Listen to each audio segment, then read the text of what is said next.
Otto and the Grand Prix bees. Just outside of Orvieto, Italy, is where Otto learned to drive.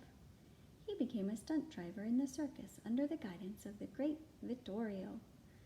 Otto had no fear of driving fast. His only fear was an extreme one: bees.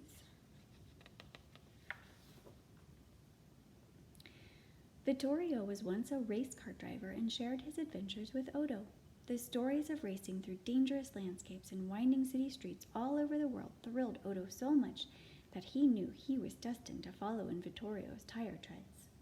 He persuaded Vittorio to restore his old race car, and they began training in every spare moment. "You must learn to drive with precision and work as hard and as quickly as bees do," Vittorio instructed. "Bees?" Otto quivered. As he drove faster, the rev of the engine sounded like 1,000 angry, stinging bees. After several months, Vittorio entered Otto in a local race.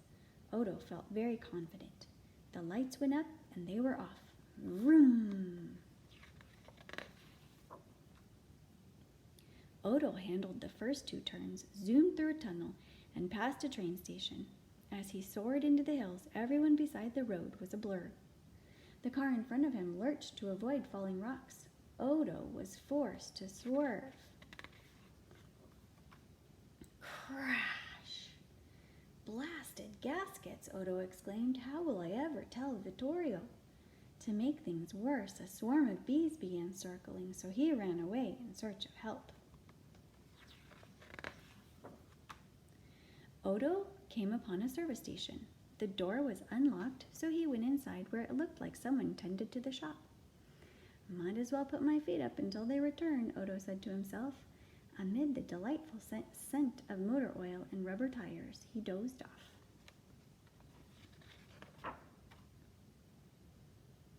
Otto awoke to bees buzzing all around him. "Gaskets!" he cried. "I can't get away from these creatures." He didn't run far before realizing that the bees weren't chasing him. He tiptoed back to the station. Through the window, he saw his wrecked car on a lift. How did that get there? The bees emerged from the entrance carrying some sort of plans, race car plans. Not just for any race car, a car powered by the bees themselves. They wanted to repair the wrecked car, and they wanted Otto to race it.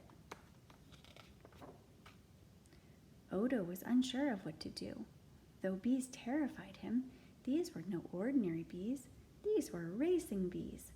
He remembered that Vittorio had told him to work as hard and as quick as bees do. He studied the plans. "Let's do it," he hollered with his thumb held high. The bees rejoiced. Their hard work had just begun. At first, Otto was nervous to be around so many bees. Once he started working, though, he forgot his fear. They repaired and modified the engine to make it run on bee power. They replaced the damaged front end, straightened the axle, and added extra exhaust pipes for bee entry and exit. For the finishing touch, they gave the car a new paint job. The B3, as it came to be known, was born. The crowd at the Italian Grand Prix was abuzz about Otto and the B3 when they qualified for 3rd starting position. The engine of the B3 was abuzz also, getting quizzical looks from some of the other drivers. Bzzz. The lights went up and they were off. The B3 soon moved into 2nd place and began pursuing the leader. The bees flew at warp speeds through the engine to force more pressure on the pistons. Bzzz.